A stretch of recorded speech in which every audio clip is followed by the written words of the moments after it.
जी अस्सलाम वालेकुम।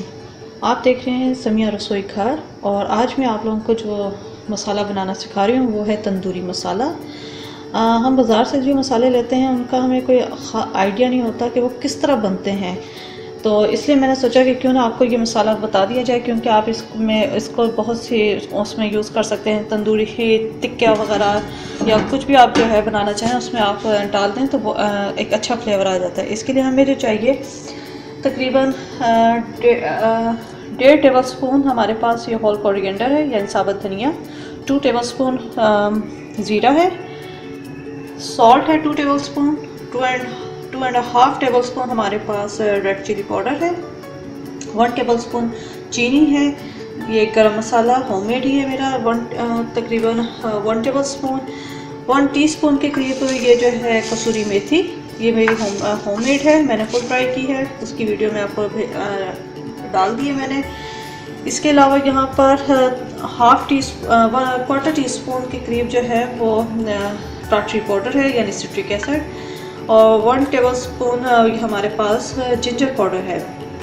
ये थोड़ा सा येलो कलर है और रेड कलर है, ये इससे जो अक्सर आप होटल वगैरह में चिकन खाते हैं उसके ऊपर बड़ा अच्छा सा कलर एक आया होता है, वो इसकी वजह से होता है। तो आइए स्टार्ट करते हैं। सबसे पहले हमने साबुत धनिया और ज़ीरे को रोस्ट करना है।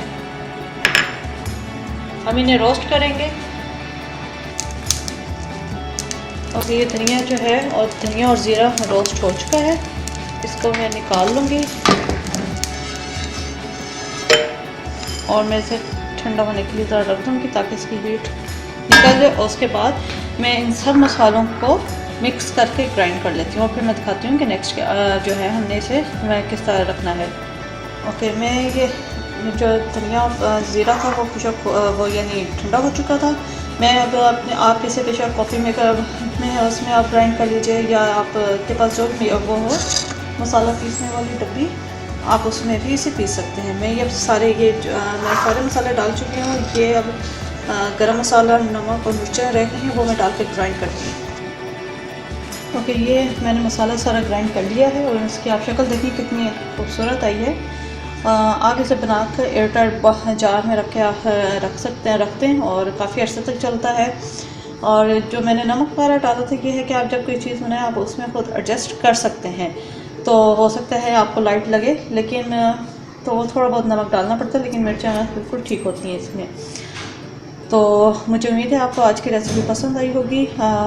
मेरे चैनल समिया रसोई घर को जो है सब्सक्राइब कीजिए, लाइक कीजिए और आप जो सीखना चाहते हैं मुझसे बताएं और बताइएगा कि मेरी एफर्ट आपको कैसी लग रही है। और इसके अलावा मुझे अपनी दुआओं में याद रखिएगा। Thank you for watching. खुदा हाफिज़।